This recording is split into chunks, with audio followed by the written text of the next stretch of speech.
Hi everyone, this is DiAnn and I have a book recommendation for you.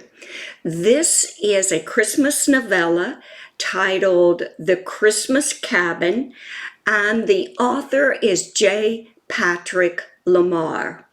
I started this book not knowing where it was going, what it was doing, and then the message became loud and clear.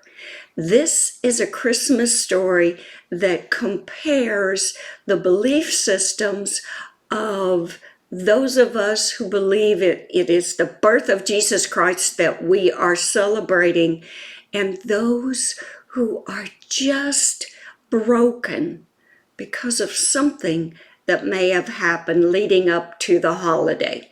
So I'm going to read to you just a little bit of the first chapter so that you understand what this story is about. The old farm road leading away from the interstate deep into the Tennessee hills was carpeted in snow and ice. All sanding and salting efforts had been relegated to the highways, which meant locals in need of traversing the snowy back roads would have to do so at their own risk. In her all-wheel drive rental car, Samantha Cobb had assumed the weather wouldn't be a factor. But as her vehicle lost traction time and time again along the one-lane dirt road leading to her parents' cabin, she began to wonder if she would have to temporarily abandon her plans and call for roadside assistance. The smarmy radio DJ suggested the wintry downpour could continue for the next 3 days. That's fine, she thought. Christmas Eve is tomorrow. It can snow all it well pleases. The last half a mile to the cabin was mostly uphill, and her rental fought for every inch it climbed. Midway up a particularly steep stretch, she lost traction and slid backward a few yards before slowing to a stop. The back wheels refused to do anything but spin in place. "Oh, come on," she whispered. "I can practically see the cabin from here. Just a little further." Unmoved by her encouragement, the car refused to grip the road. She got out of the vehicle and looked for anything she could put under the tires to provide a bit of traction. When she found nothing alongside the road, she rifled through the contents of her baggage and stuffed an old college sweatshirt as far under one of the tires as she could manage. Under the other, she wedged a paperback copy of Borrowed in Blue. She was certain she'd never read it again. It wasn't much, but it was what she had to work with.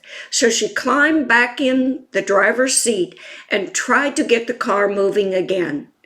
She could feel the wheels spinning in the back, even as the front wheels struggled to hold onto their purchase. "Just a little more," she said through clenched teeth.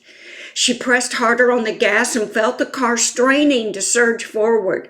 Then, pedal to the metal, she began to rock the vehicle, hoping to free it from the ride and the rut it was in. Her plan worked all too well. The rental shot out of its furrow and spun wildly on the ice, turning her car back downhill where it began to slide once more. Samantha had no control. In her effort to free the tire, she hadn't noticed the windshield fogging up, which, along with the constant drift of snow, afforded her near zero visibility. As the car skated down the hill, she found she couldn't see the road ahead. But something stood out amid the stark white of the snow-blanketed countryside. She squinted and tried to focus, worried it was a fence post or the remnants of a tree. Either would remain. She had already left the relative safety of the road. By the time she recognized the shape as a man, however, it was too late to avoid him. Before she could even honk, the man dove out of her way. It was then the car slid sideways and rolled with a screech of twisted metal and broken glass, side over side, until it wound its way off the road and lodged itself upside down against an old tree. She lost consciousness, battered by the airbags that saved her life.